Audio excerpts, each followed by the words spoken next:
Hello, hello, hello, people. Thank you very much for tuning in to my latest live stream on MUFC MPB. Oh, where do we begin? I wonder where we should begin. I think there's only been one news headline dominating not just the Man United news feeds, but probably across sport right now.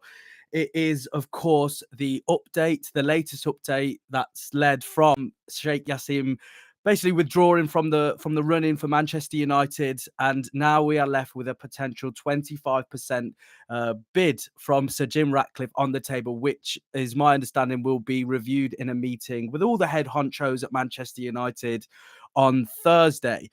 And before we get into what I think if you've seen by my tweets and my reporting over the last couple of weeks or even the months that have gone by, this was the one route, this was the one avenue that I just did not want to go down, because it is quite literally Groundhog Day for Manchester United. And I'll get onto that shortly. But before I do, I just want to give a massive shout out to, of course, Anton, who brought a brilliant show Ash, brought a brilliant show.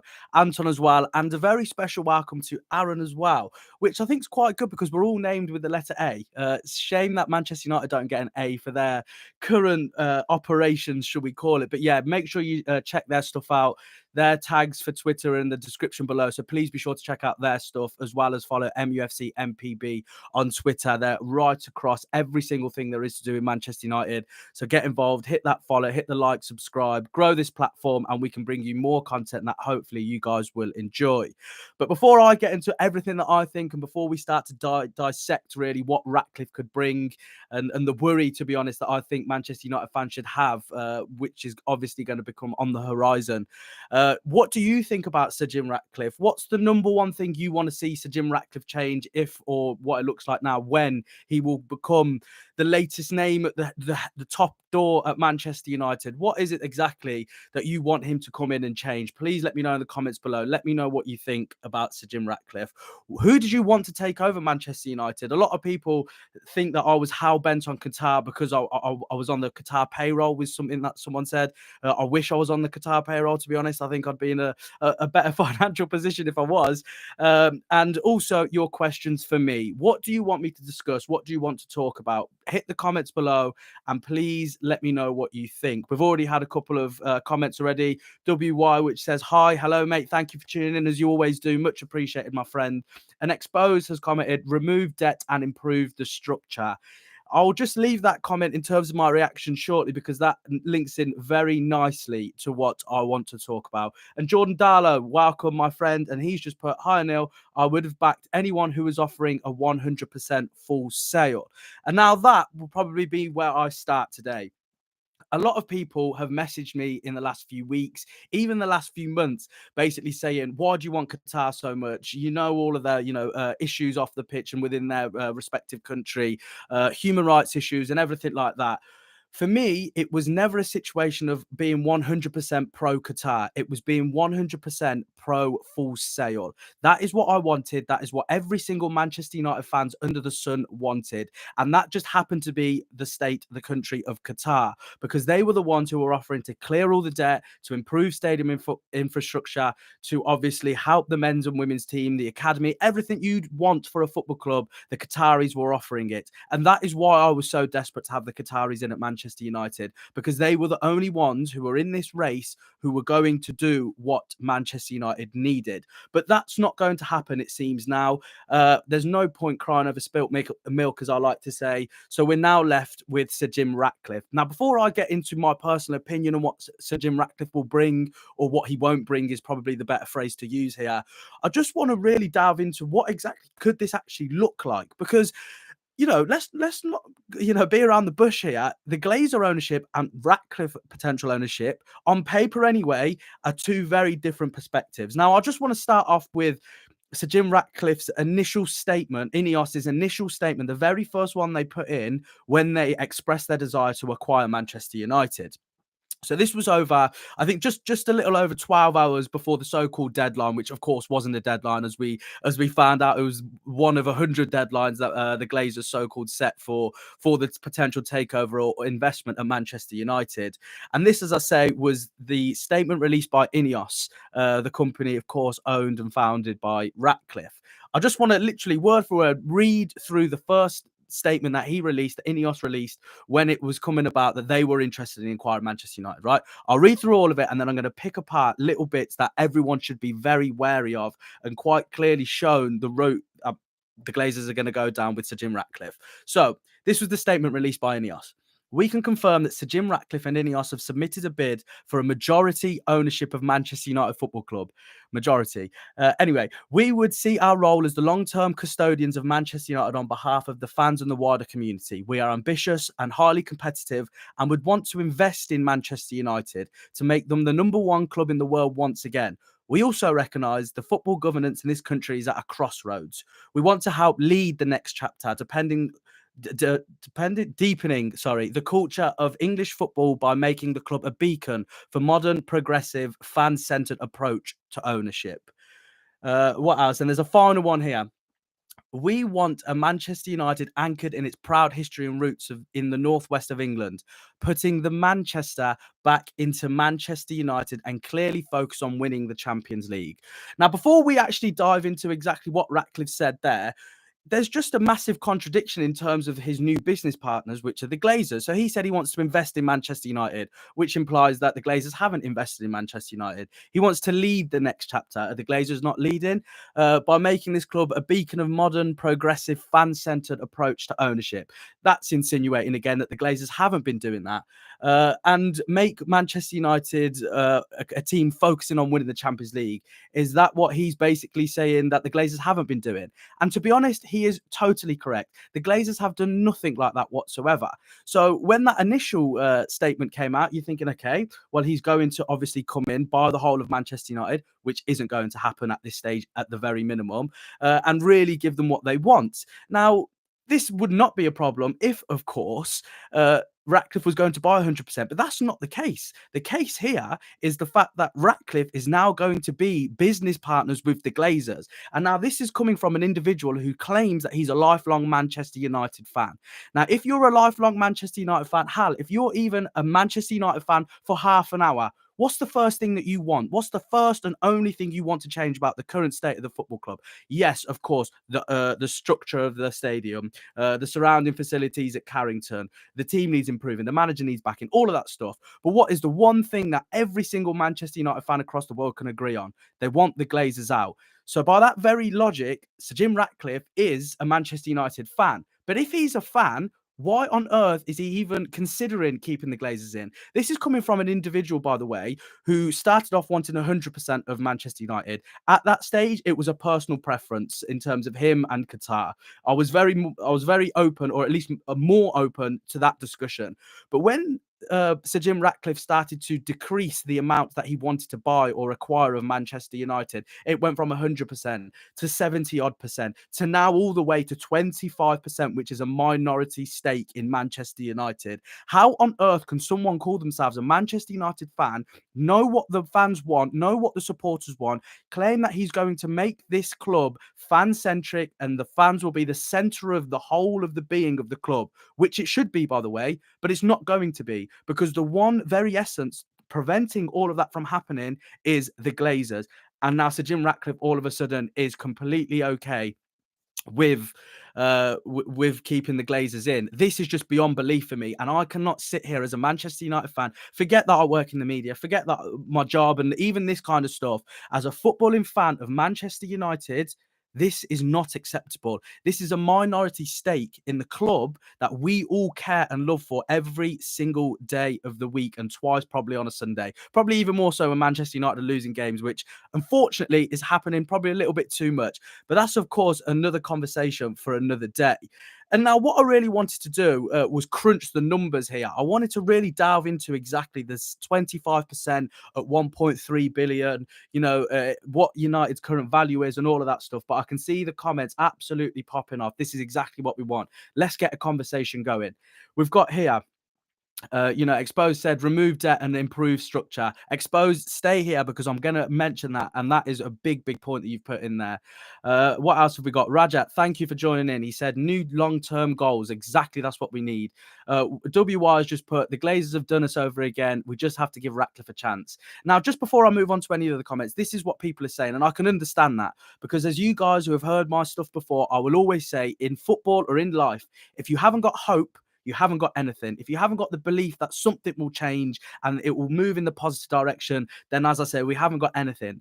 But this is coming from an individual that we want to give an opportunity to, who's going to keep the Glazers in. Even if it was for a month, we should not be happy for the whole of that month because that was a one whole month that we were promised wouldn't happen from a Manchester United fan. He doesn't have to come out and say, I'm going to buy the Glazers out. By the very tone of you claiming you're a Manchester United fan, this should not even be a conversation. This is the one non-negotiable. We could potentially wait a couple of months if needed to improve the stadium infrastructure, which really needs a lot of work. We can probably wait 1 or 2 months to get the jacuzzi fixed at Carrington so more players can come in and be attracted to the club.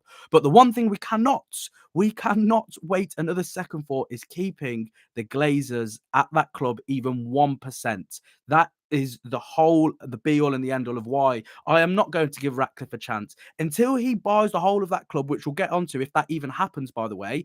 I have no interest in it because he can bring in a new sporting director, which I'll get onto shortly as well. But ultimately, he's kept the one thing that Man United fans didn't want, which was the Glazers. We wanted a full ownership takeover. When there was a hedge fund, I think it was called Elliott, who was coming in for a minority investment, when Ratcliffe and also Qatar camp were saying that they want to buy 100%, every single one of the Manchester United fans, and rightly so, by the way, batted this off completely. They said, no, why the hell do we want a minority stake just to fund the Glazers?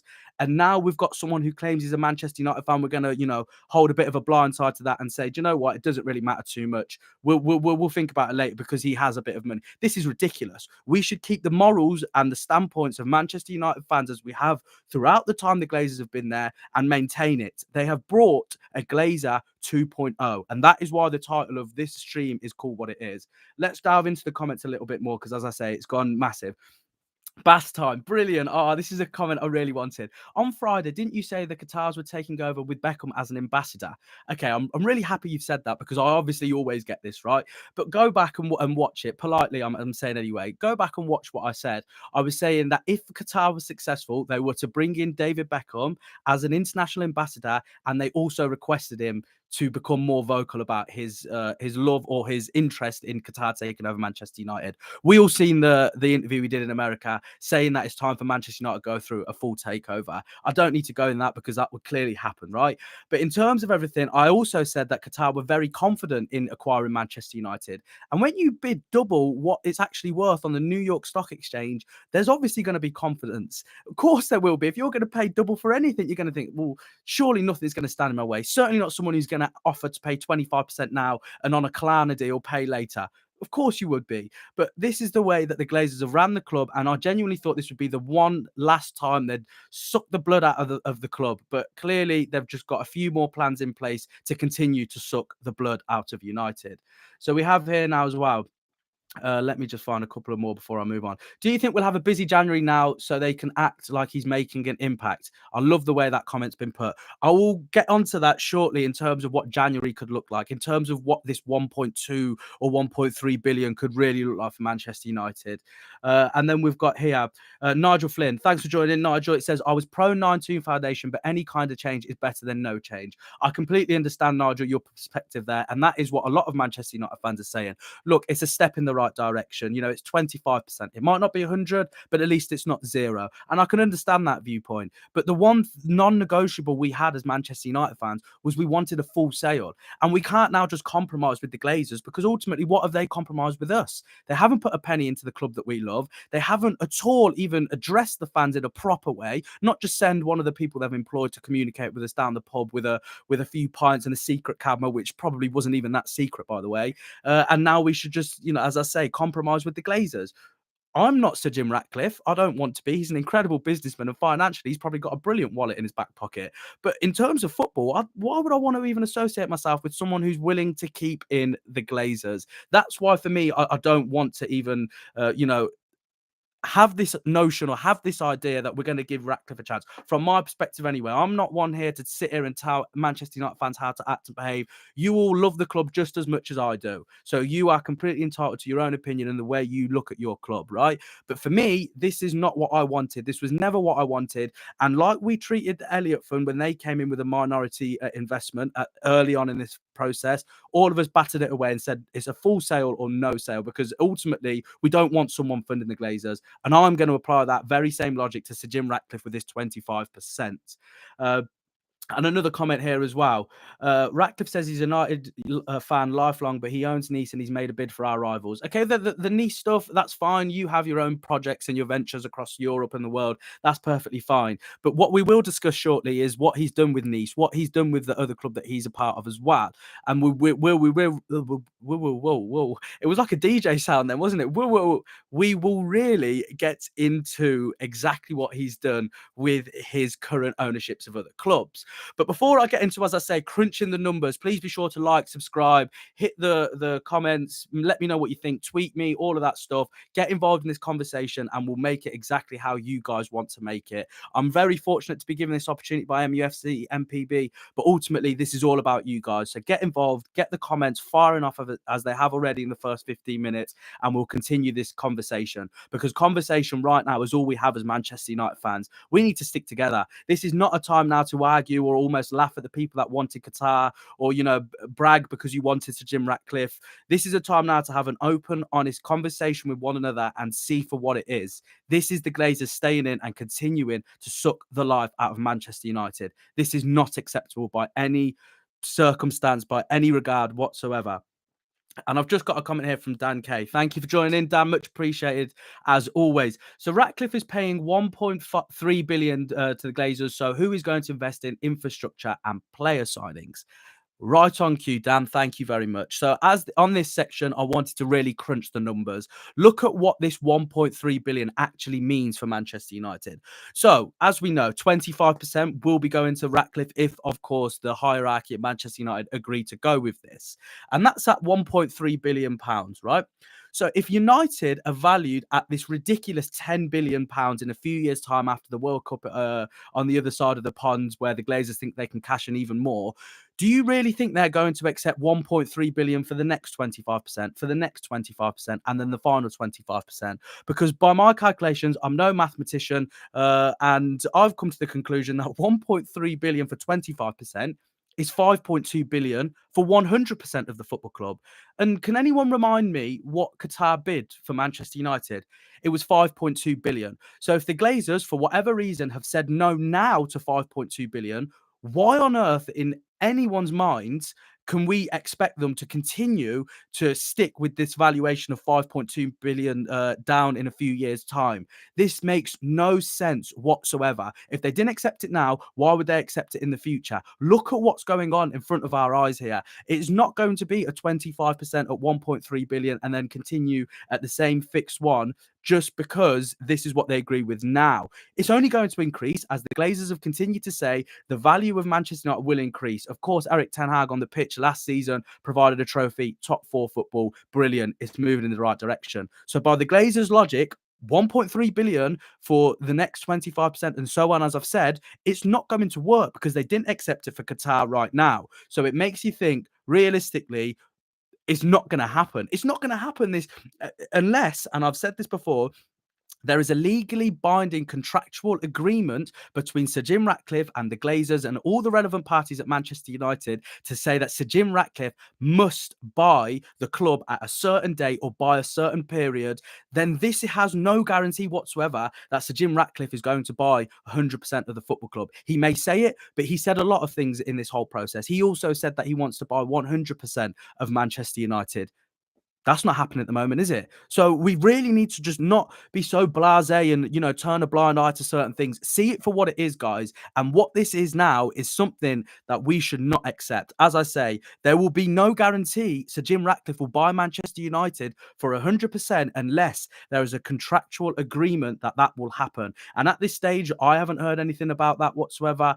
It may be brought up in Thursday's big showdown, but realistically, can we expect this to happen? No, is the answer ultimately.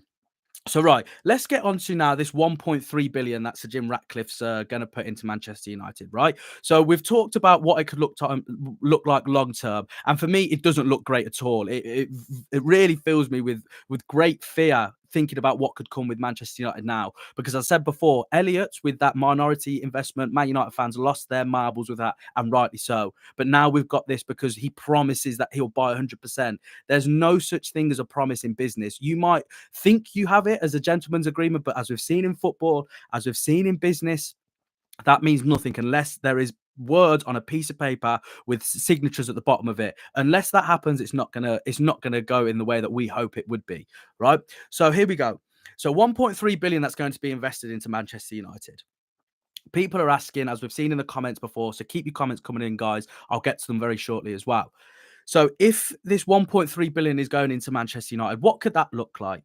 That 1.3 billion is 25% of what the Glazers own. Okay. So they're not, if you think about it, they are not actually going to invest any of that 1.3 billion from Ratcliffe's side into the club. That all of that money is going to go to the Glazers for what they own of Manchester United, 25% of it. So that 25% will be transferred to Sir Jim Ratcliffe's ownership, but that 1.3 billion has left Sir Jim Ratcliffe's bank account. Okay. So that means that 1.3 billion for the 25% is in the Glazers' hands. And now you guys know more than anyone what these fans have been put through with the Glazers when it comes to finances. Not a single penny of their own money has gone into the football club. So do you really think, guys, let me know in the comments. I'm pretty sure what's going to come up now. Do you really think that this 1.3 billion is going to be invested into the stadium infrastructure? Do you really think that this 1.3 billion is going to be invested in everything else that we really want it to be? The answer, whether we like it or not, we all know is no. This was a transaction for the Glazers shares, so 25% what they own. So 1.3 billion, who knows? We could be in a parallel universe where the Glazers think, do you know what? We've put them through enough.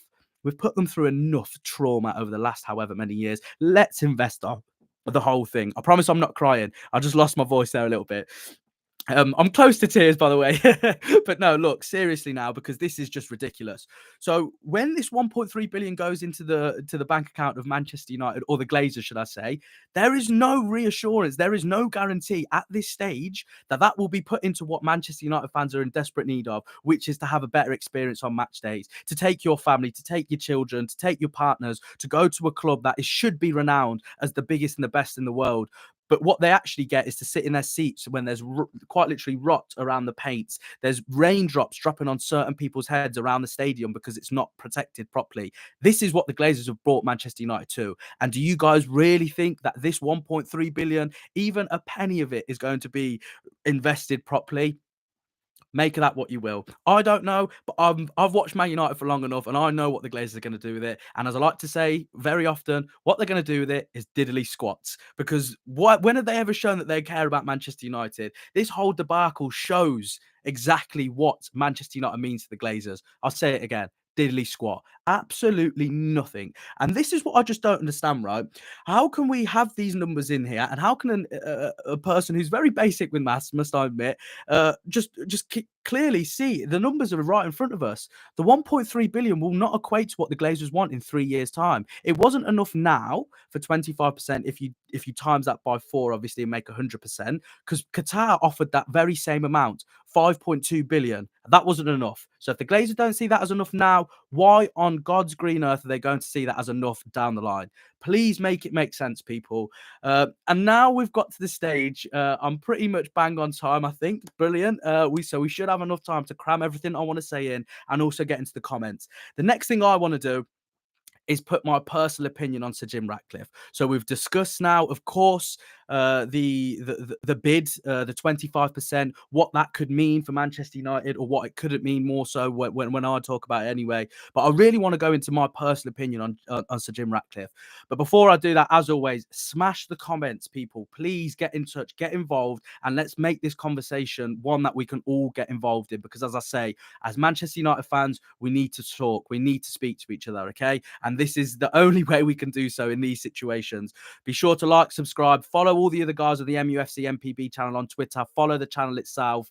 They're brilliant. I've followed them for much longer than I've been doing work with them. So please be sure to get involved in that. Right, let's jump into the comments now before we get into my personal opinion on Sir Jim Ratcliffe. And if you thought I was being a little bit harsh before, strap yourselves in, folks. Right, so let's get into the comments. Let me just give me a couple of seconds. Let me find where we are now. So here we are, right. So, how true is the news that he will become majority owner in 3 years? This was a number I think that was discussed. 3 years' time, they'll potentially be bought out. But as I say, unless the Glazers have made it very clear in a contract, a legally binding contract, to say that they will sell after 3 years, there's no promise in this whatsoever. So until we get that clarification, then we are up in the air, as we always have been when it comes to the Glazers, irrespective if there's a new name, a new British superstar at the head of the table, or what we think anyway of the football operations at Manchester United. It doesn't matter because, as I say, without legally binding contracts, there is no guarantee whatsoever. Right, so we can continue to go into the comments now. Nigel Flynn, I'm a really positive guy, but something is dodgy about this, and I hope not, but it definitely doesn't add up.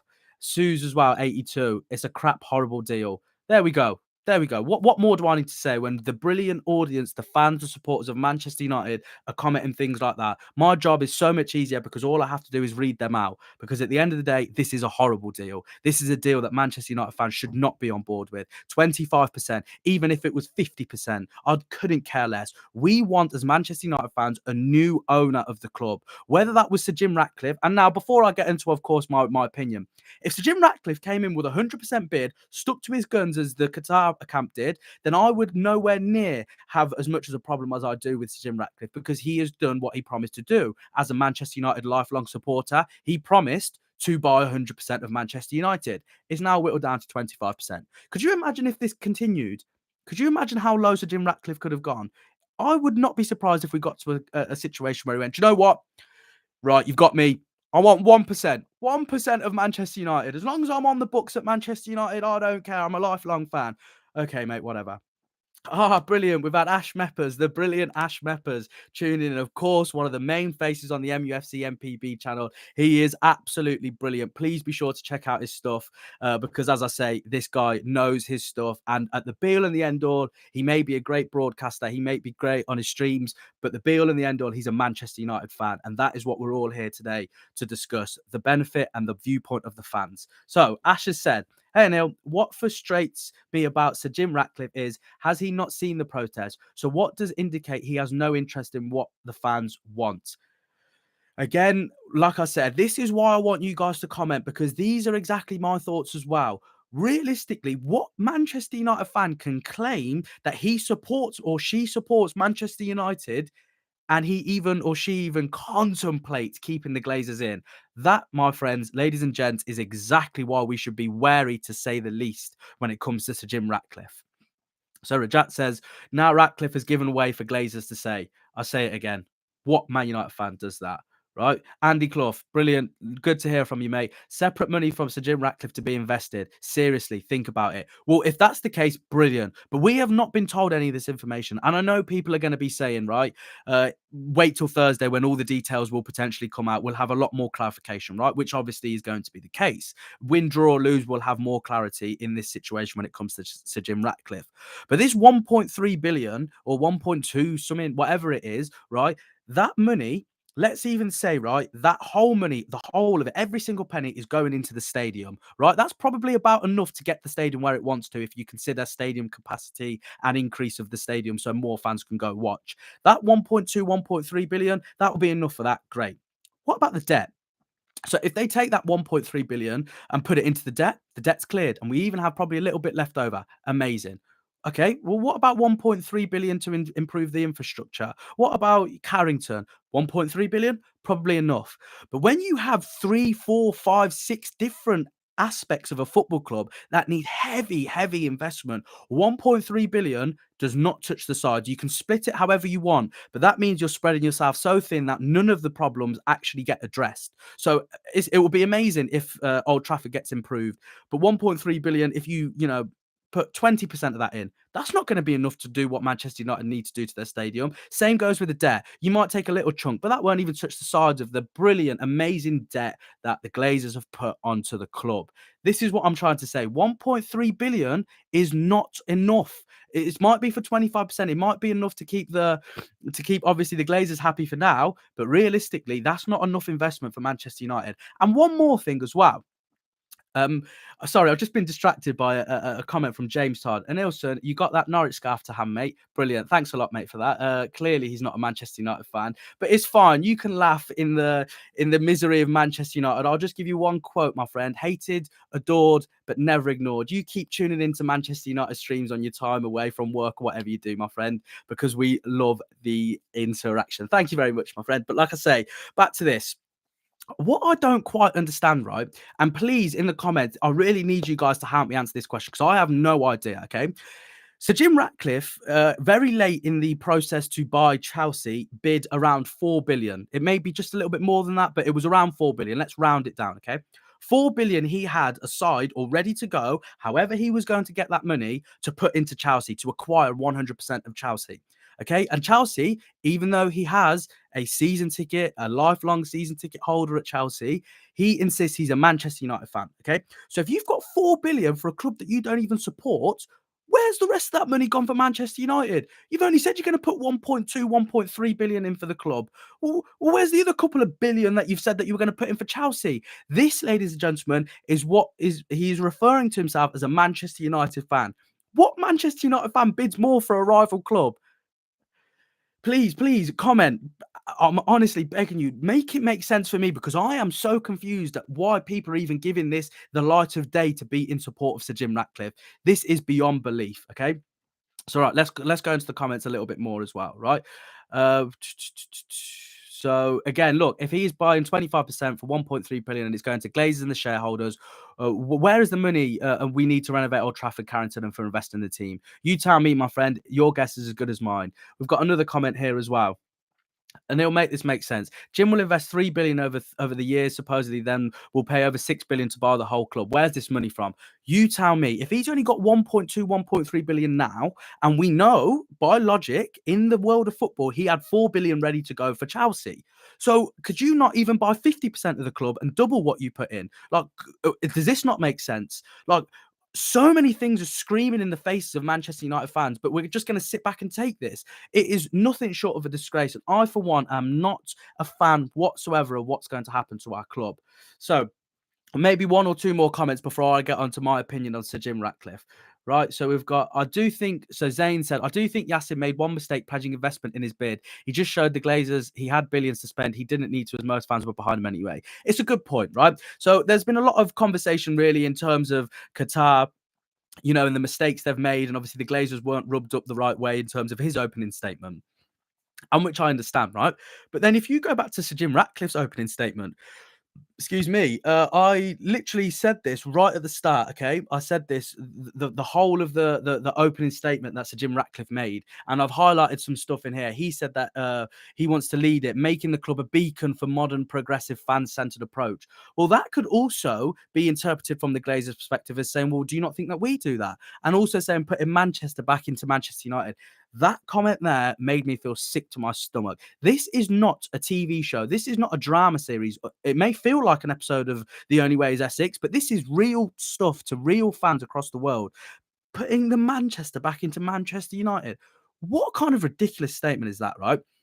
And very quickly, right, before I do really dive into my personal opinion on Sir Jim Ratcliffe, this is how I think that this partnership, this collaboration for Manchester United will obviously continue as obviously the name of Sir Jim Ratcliffe comes into Manchester United, right? So I've put at the top of this good cop, bad cop narrative. This is the way I think that this is going to whole play out, right? People are asking, how can someone with only 25% of the club be in charge of the head of football and operations at Manchester United? How can this work out when 75% is owned by the Glazers, who insist they'll only concentrate on the financial perspective? Okay.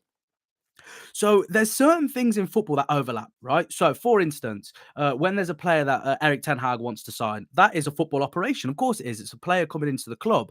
But then by that very note, it's also a financial issue because how much we're going to bid for this player, how much we're going to pay this player, what kind of contract we're going to give this player. All of these financial aspects would also fall in the hands of the Glazers. So as I've said before, this whole debacle with Sir Jim Ratcliffe and the Glazers can be described in one small sentence: good cop, bad cop narrative. This is how I think it's going to play out. So the Glazers will insist that they're not the faces anymore. We're going to take a real back seat, even though they haven't even had a middle seat, never mind a front seat, for the mess that's going on in Manchester United at the moment. So the Glazers will take a back seat. Then Ratcliffe will come in and he will become more of the face. He will see someone you might see more at Old Trafford, for instance. He will be a name that's related to a lot of things when it comes to the on the pitch stuff. Yeah, right. So this is how it plays: the good cop, bad cop narrative. The bad cops are, of course, the Glazers. Okay, we understand. We heard you guys. We don't really know too much about football. So what we've done, okay, we've took an investment, but we've sold a part of the club, which will eventually lead to our exit eventually in a couple of years' time. But then we've put Ratcliffe in. He's the good cop. Concentrate on Ratcliffe. He's the guy who's a Manchester United lifelong fan. He's a British billionaire. This guy really knows what it means to be a Manchester United supporter. Listen to him. Trust him. Make sure you concentrate all on him. In brackets, even though he's only got 25% of the club. Make it make sense, people. How can someone have 25% and be the head of football operations when it is one of the biggest aspects to a football club? It doesn't make sense whatsoever. And this is what I'm trying to say. The good cop, bad cop narrative, I'm saying it 3 or 4 times because I want you guys to really remember that. That is how I think it will play out. The Glazers will say, look, we don't want any more of the football stuff. We're good at business, as they've shown. And to be honest, they are. They're incredible business people, and they should be taught in the best universities across the world because what they've done from a business perspective is brilliant, right? But we're not businessmen. Some of you guys might be, but in our heart of hearts, if you cut ourselves, we bleed red. We are Manchester United supporters, okay? So we don't care about that kind of stuff. But when it comes to this situation now, please tell me in the comments, how can you have two separate entities run a football club when they are quite literally the same entity? As I say, they'll cross over. There'll be things that involve each other. Why ultimately Sir Jim Ratcliffe is going to have to ask the Glazers at one point, can we get this done? What if the Glazers turn around and say no to Sir Jim Ratcliffe? What can Sir Jim Ratcliffe do? Because he's the head of operations of the football stuff, but then he only owns 25%.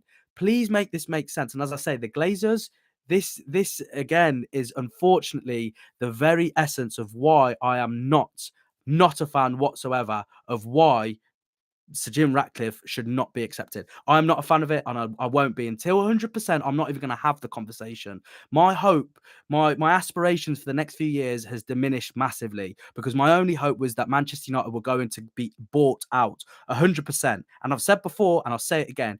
If Sir Jim Ratcliffe was buying 100%, I may have my personal opinion on Sir Jim Ratcliffe, which I'll get onto very shortly, but he's buying 100%. That is the only wish Manchester United fans could agree on. The only thing. We want the Glazers out. And what's he done? He's put together something that has immediately kept the Glazers in charge. Right. So we always get to a stage, right, in my streams. I'm not sure if you guys will know, but I always get to a stage in my streams where I like to really build something up before I take a sip of my water, right? So in this section now, my opinion on Sir Jim Ratcliffe. Oh, can you feel the tension? Can you feel it rise? Okay, right. So let's get into. Okay, right. Before I get into Sir Jim Ratcliffe, let's jump into the comments because I say this stream's all about you guys. Okay, so good point. He will be the face of the of United. The British media will love it. We will see what happens in due course, but it will look amazing. That with all of the international investments, even with Chelsea, with Todd Bowley, with Manchester City, of course, with Sheikh Mansour, with everything that we're seeing right now, how many British owners are at the very top clubs in the country? Hardly any. This looks brilliant for Sir Jim Ratcliffe. Optics, ladies and gentlemen, optics. So right, here we go. Both parties claim to be United fans, but personally speaking, this is Jordan Darlow, by the way. Thanks a lot for getting involved, Jordan.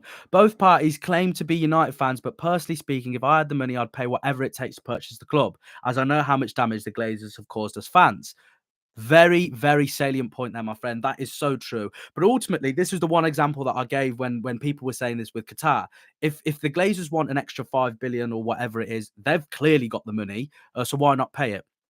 The example I gave was this. I've got a bottle of water here. So if you know that this bottle of water is worth £1, but I know you've got £10 in your pocket, are you going to pay £6 for this just because you can afford it?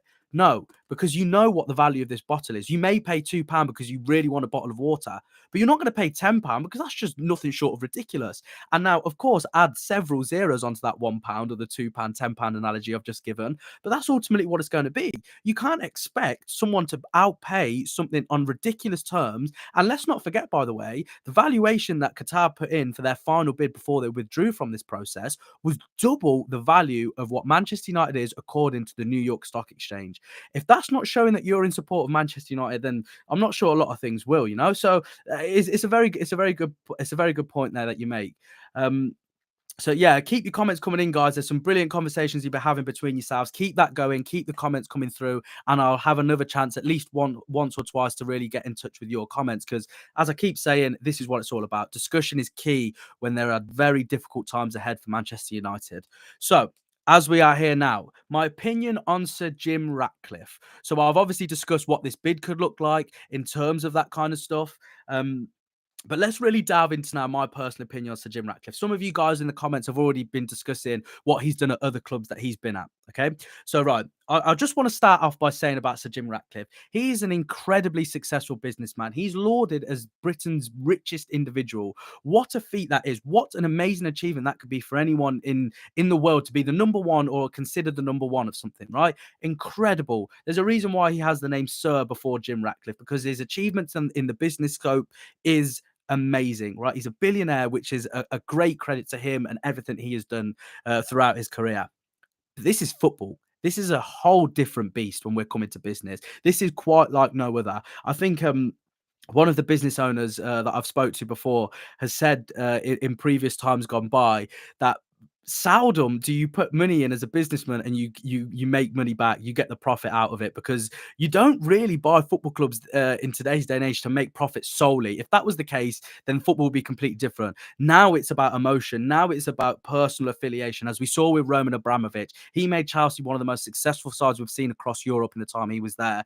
And why? Not because he was making money of it, not because he saw it as a cash cow or a business. He saw it because he had a genuine love for Chelsea as he took over. That's what the state of play is now in the world of football. And like I've said before, I was never pro Qatar. It was never something that I said, right, I really want Qatar because of how amazing their country is. I've never been to Qatar. I've not got any affiliation with Qatar, but I was pro takeover, 100% takeover. And the only party in this whole ordeal was the Qatari camp when it came to buying 100% of the football club. And now, like I've said before, if United fans were granted just one wish of what they could change about their football club, they have 10. Of course, we all do. But just one wish, what would it be to get the Glazers out? So Jim Ratcliffe claims he's a Manchester United fan and he's kept the Glazers in just to get his way into the football club.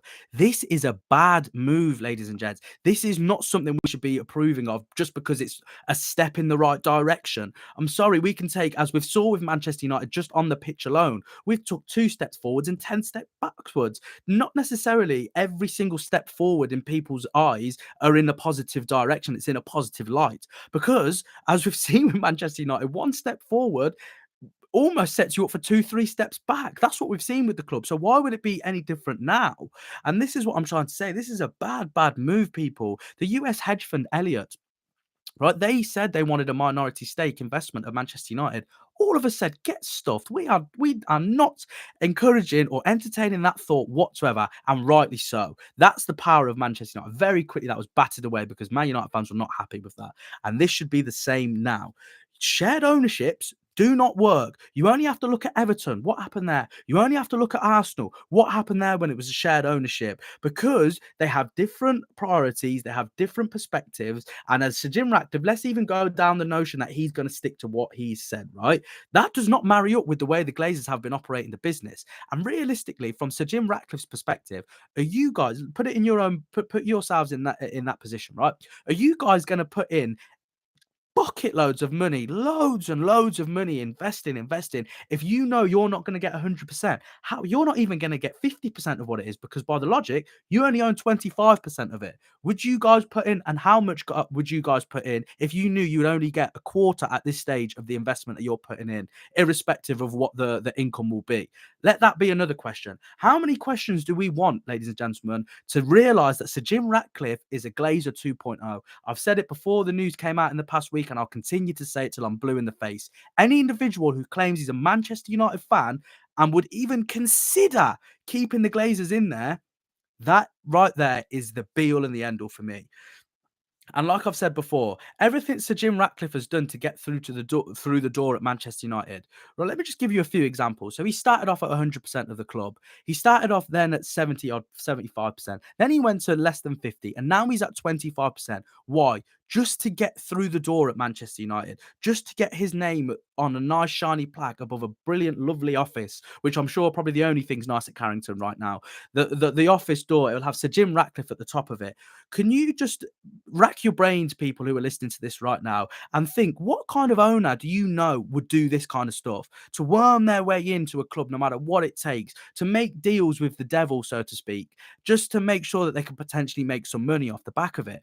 If you guys aren't really getting what I'm alluding to, I'm talking about the Glazers. This is very Glazer-like, the way that Sir Jim Ratcliffe has entered the process at Manchester United, starting off with 100%, appease the fans, and then eventually try and cut corners to get a deal done with the Glazers so he can get involved. That, ladies and gents, is exactly what the Glazers would do when they are trying to get into a business, because we've seen it before. They cut corners. They don't care about Manchester United fans at all, as we've seen many a time when it comes to the club that we all love and support. And like I've said before, do not be sidetracked, people. Do not be sidetracked at the fact that there's a Britishman coming into the club. Do not be sidetracked at the fact that he claims to be a Manchester United fan. Do not get sidetracked at the fact that he says he wants to bring the Manchester back into Manchester United. Drop me out. All of these things are for fans to get distracted by, when ultimately they are not going to be what he delivers. I don't know what's going to happen. Of course, none of us know what's going to happen if and when Sir Jim Ratcliffe comes into the club. And I hope I'm wrong. I hope I've spent the last 45 minutes of wasting my time dissecting why I am not a fan of Sir Jim Ratcliffe. Because by that logic, that would mean he's delivered on everything he's promised. He's eventually brought the Glazers out, no matter how long that will take. He's obviously put in some football perspective in terms of head of operations and all that kind of stuff that he really wants to. So that will be amazing if I'm proven wrong. I'll hold my hands up and come on the stream with you brilliant people and say, do you know what? I hold my hands up. So Jim Ratcliffe, who was I to say that he wasn't going to be the saviour of Manchester United? But unfortunately, I live in the real world and I see things for how they are, and I'll say it how it is. That is not going to be the case. Can we all really imagine now 25%? So Jim Ratcliffe comes in and he changes the whole footballing landscape. He really gives Erik ten Hag everything that he wants. And then let's even just say in 2 years' time, 3 years' time, he buys everything out from the Glazers and they set off into the sunset with their billions, and Man United could really focus on continuing to be the club they want. All of us know deep down in our hearts that is not what is going to happen. So another thing as well that I wanted to talk about, that a lot of you guys have put in the comment section as well, is a director of football. Paul Mitchell is a name that's been thrown around quite a lot from several sources, from low end to very high end tier. Paul Mitchell is a name that, from my understanding, is very likely to come in if, of course, Sir Jim Ratcliffe comes into the club. And now Paul Mitchell is a name, for me, brilliant. This guy is a footballing brain. This individual knows what he's doing when it comes to football. You only have to look at his track record. Forget everything else of the players that he has identified that will go on to be superstars. Heung-min Son, Sadio Mane, I think is another one. There's loads. There's loads of players that he has. So there we go. I think in terms of Paul Mitchell coming in and an individual like that, that's brilliant. But that will almost certainly be something that, again, that Man United fans get distracted about. We do need a director of football. But as I keep saying throughout this show and throughout every time I speak about Manchester United, a director of football was not at the top of the agenda. The top of the agenda, if I'm mistaken, was to get the Glazers out. And that hasn't happened. So you can give us a director of football. You can improve things on the pitch. But ultimately, we know the story. We know how it's going to go for Erik ten Hag, irrespective of a new director of football, of a footballing brain coming in. And Paul Mitchell, he's brilliant, by the way. I'm a fan of him. but he's not going to be enough. He's not going to be. So if we think Sir Jim Ratcliffe's going to come in at 25%, bring Paul Mitchell with him, and that's it, job done, Man United are going to win trophy after trophy after trophy. It ain't happening. It ain't happening. I'm sorry to say it. But let's talk about right now. I just alluded to there. We know the script. We know the storyline when it's going to come to Erik ten Hag, right? I love Erik ten Hag. He's been my favourite manager by a country mile since Alex Ferguson stepped down. He is the one that I've wanted to succeed more than anyone. But as we've saw with the games going on, as we get to this time of year, October, November, as Jose Mourinho found out, as Ole Gunnar Solskjaer found out, this normally comes a time where the managers start to get sacked at Manchester United. And now none of us, I don't think, well, most of us anyway, don't really see that as going to be helping the cause considering what's going on right now. But we look at what Sir Jim Ratcliffe's done at Nice.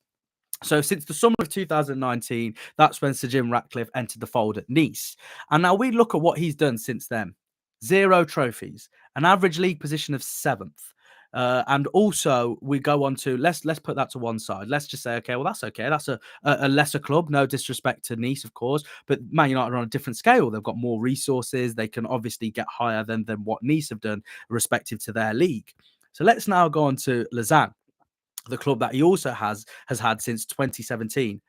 0 trophies, average league position of 9th, and he has also been relegated twice since his time at the club. You look at this and you think, this is the guy that people are trying to get excited about to come into Manchester United. Scrap that. This is the guy that people think should be the head of footballing operations at Manchester United. His track record when it comes to business, brilliant, superb, massive green tick. If we're talking about football operations and what he's done within the game, can anyone please comment below? Comment in the live comments right now. Can anyone give me a good example of what Sir Jim Ratcliffe's done in the football capacity? What has he done in terms of providing success for all the clubs that he's been involved in? Because from my research, yeah, nothing. Absolutely nothing. That's all I can see is quite literally nothing. I can't see anything really there. And as I say, this is what, again, that I think we've only got 10 minutes left of the show. So people keep going, keep getting in the comments. Because as I say, we've only got less than 10 minutes of the show left. You've all been brilliant getting involved. We've had floods of comments. Keep it going, guys. And we'll also talk about now very briefly before we get on to what I think this could mean for Erik ten Hag. I imagine, I predict, if you like, what this is how it's going to be shaped up when Sir Jim Ratcliffe comes in. So Sir Jim Ratcliffe will peddle a lot of stuff in terms of promoting youth, bringing in British players, reflect a Fergie-like dynasty. These are the things that I think he will say, as we've already seen a little bit in terms of the very first statement that him and Ineos brought out, which I went through at the start. Right. So this is what I'm trying to say here. These are the things you should expect from Sir Jim Ratcliffe when he comes in, okay? British, young, bring Manchester back into Manchester United. It all starts to make sense now, doesn't it? But then what I also think about is what it could mean for Erik ten Hag. And now we look at it and we look at his track record and we just go back to Nice. So Nice are on their 6th manager in 3 years. That's a manager every 6 months on average. Do you really think that Sir Jim Ratcliffe's going to come into Manchester United and give Erik ten Hag 2, 3, 4, 5 years worth of support when his track record at lesser clubs has been to sack him, sack the manager, and get someone else in? If that's his port of call, if that's his process and his way of operation, what do you think is going to happen at Manchester United? This is how I think it will. This is ultimately how I think it's going to go. And there will come a crossroads. You've heard it here first. Clip this up if you want, save it, do whatever you need to do. This will happen almost definitely. There will come a crossroads in the relationship between Erik ten Hag / Sir Jim Ratcliffe. For instance, right, I'm just going to pluck a name out of complete air, random. Let's just say Scott McTominay, okay? So let's say, for example, Scott McTominay, Erik ten Hag is hell-bent. He's adamant that Scott McTominay is surplus to requirements of Manchester United. Let's say that's the instance, right? And then Sir Jim Ratcliffe weighs in and says, well, no, I'm the head of football operations. You may be the manager, but I'm your manager. So I want to keep Scott McTominay in the club. I think he values all the core things about Manchester United. Not only is he British, but he spent his whole life at Manchester United. He knows what it means, which is probably true, right? What happens then? What happens when Sir Jim Ratcliffe tries to weigh on Erik ten Hag and tell him almost and ultimately what to do? Erik ten Hag, as we've seen, is a very stern man. He takes no nonsense, as we've seen with all sorts of instances with several players, Ronaldo, Sancho, even Rashford when he turned up late, I think once he was dropped for a game. He's a very stern man and he's strict and he sticks to his principles. And I think that's ultimately why us Manchester United fans are such fans of him, right? Because he's really, really stern. He's very strict and he's very stubborn in a positive way when it comes to certain things of Manchester United. But when it comes to a crossroads, as I keep saying, where Sir Jim Ratcliffe says, no, I don't think we should get rid of him. I think we should keep him. I know you want to sign him, but I think we should go for him. I think he suits and ticks a lot of boxes for what Manchester United fans want, because I'm a Manchester United fan, of course. What do you think is going to happen in this situation? The person quickest to get the bullet at a football club is always the manager. It's always the manager, as we've seen time and time again. Just ask a certain Jose Mourinho when he had a bust up with Paul Pogba. Just have a certain conversation with Ralph Rangnick when he came out and he discussed on all the problems that the Glazers have brought to the club. This is what I'm trying to say. There will be a crossroads, there will be a time and a moment where Erik ten Hag wants one thing and the new shiny head of football operations wants another. And where do you think that's going to go? How do you think that's going to conclude? How long do you think Erik ten Hag is going to keep being a yes man for? How long do you think it's going to be until he blows his lid and said, you know what, enough's enough, I'm out? If that's the way it's going to go, who knows? This time next year, we could be talking about a new manager at the club with Sir Jim Ratcliffe. That's how real these things can get, ladies and gentlemen. That's how much we can see will go on. And another thing as well, before I move on to some comments, we've got 5 minutes. I really want to talk about the comments and stuff like that before we obviously finish up. Uh, in terms of obviously the Ten Hag stuff and obviously Sir Jim Ratcliffe, what could the new ownership mean? We just have to look at examples. I've written down here Chelsea and Bournemouth.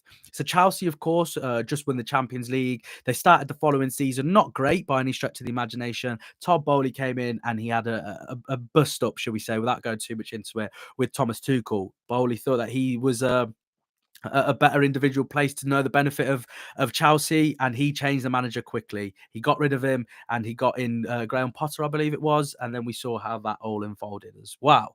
And then you look at someone like Bournemouth on the other end of the table. Of course, they had Gary O'Neill in, and he obviously changed a lot of stuff. He kept them up into the Premier League with some ease, right? But he got sacked when new owners came in. It doesn't matter, and it almost comes a little bit irrelevant what the manager has achieved in previous times, because if the new owner comes in or the new head of football operations or whatever, bloody comments or titles they're given, they might have a different idea. So again, that could open the door up for Sir Jim Ratcliffe to get rid of one of the only things Manchester United fans have been happy with, which is Erik ten Hag. Keep the Glazers in and get rid of Erik ten Hag. This is all what we wanted as Man United fans, wasn't it? Can you just see my nose growing like Pinocchio when I say that, by the way? Absolutely ridiculous. And now I did have a couple of other things that I wanted to talk about, but like I say, we've only got 4 minutes left. This show has absolutely flown by, and that is only because of how many comments we've had, how many interactions, and we'll jump into the comments now. Sorry if I've missed yours. I do really apologize. I'll try and get through as much as we can. So Sadiq Rahman says, keep in mind that Lausanne, a Swiss club owned by Ratcliffe, was relegated. That's not true. He was relegated twice, my friend. There we go. I'll leave that to that. So if we go here, if Qatar buy Spurs, then there'll be a conflict of interest. So just quickly, there's obviously a report saying that Qatar may be interested in buying another club and doing that kind of stuff. Could you blame them? Could you blame them for trying to go into a rival club for Manchester United and prove to the world and not just United that they were the right owners for the club? We'll have to wait and find out. Kang the Conqueror. I've lost hope in Man United. It's only going to get worse. Gutted about this. Mate, I am totally with you. My aspirations, my hope, my belief that everything will be turned around in the coming days, months, or years has completely diminished. I will be amazed if Manchester United win a major trophy in the next 4, 5, 6 years, because we are nowhere near at the level of competing with any other clubs that are in there for them trophies. And we are not going to bridge the gap with a 25% minority stake bid from Sir Jim Ratcliffe. It ain't happening. As much as we'd love it to, it's not going to happen. And Zane's even said here, Man United will not win a major trophy, a Champions League or title with his ownerships, maybe the odd Carabao. Sorry, Zane, I should have read that before I said that, because I've just echoed what you've said there. Absolutely spot on. So Dan said here, as a minimum, Sir Jim Ratcliffe needs to speak to fan groups and present his plans for United, and we cannot have another Glazers who fail to communicate to fans. That's something I don't think you have to worry about. He's going to be the good cop in this. He's going to be the guy who's the the middleman, if you like, between the Glazers and the fans. This is exactly what I'm talking about. You'll see all that, I'm sure of it. So here now, Nice this year is doing all right. I think second place. Yeah, brilliant, amazing. We'll see what they end up with. That's all I'll say. Man United was second last season, and people thought they were in the title race. And then what did the ownership do? Buy Weghorst and Sabitzer, and they end up finishing third. So here we'll just keep going. As I say, we're running out of time, but we'll try and get a couple in here now. So here we've got one more now. Every club Paul Mitchell has been hired at has won 0 trophies. Just saying. Well, this is what I'm trying to say. No one's guaranteed in this world to bring guaranteed success, as I say, to the club. The club needs a lot of stuff and not a lot of work on and off the pitch. The hierarchy at the club needs to be ripped out and start again. But ultimately, are we going to be expecting this from 25% of Manchester United being bought out? Are we going to expect this to even be 50%? Because ultimately, in a couple of years' time, if Ratcliffe does get to 50%, that's half. Now he's at the same level, playing level field as the Glazers, which ultimately means again that he doesn't have all right say. He has equal say to the Glazers. So even when he buys his next 50 or 25%, it will only be equal level to the Glazers. This is what I'm trying to say. And we've got one final comment here. We are united. This will be the final one I read out, guys. I'm hoping there is another twist on Thursday. And I've said plenty of times, and I'll continue to say it until the day I die. If you haven't got hope, you haven't got anything, ladies and gents. And hopefully, who knows, there could be one final twist. We shouldn't be surprised at anything that happens these days with Manchester United. But I just want to say a massive, massive thank you to everyone who's got involved in the conversation today. You have all been superb. And as I keep saying, and I will continue to say, conversation is needed between Manchester United fans. Now is not the time to go after one another. Now is not the time to think, right, well, you're wrong, I'm right, and any of that stuff. I am just saying we need to have conversation, Manchester United fans. Stick together. And one thing I would always say, we want a full sale only. We want the Glazers out with immediate effect. Thank you for everyone to getting involved, for saying it's a great podcast, but I can't take any credit for it because it was you guys who shaped it today. Thank you so much, everyone who's got involved. I'll be back again next week with some news, and hopefully we'll have some more clarity in whatever way it will go for Manchester United. Thank you, everyone. Thank you to MUFC MPB for giving me this opportunity to talk Manchester United, to talk Sir Jim Ratcliffe, but above all, give all you guys a say. Thank you, everyone. And like I said, come back next week as we're here to do it all again.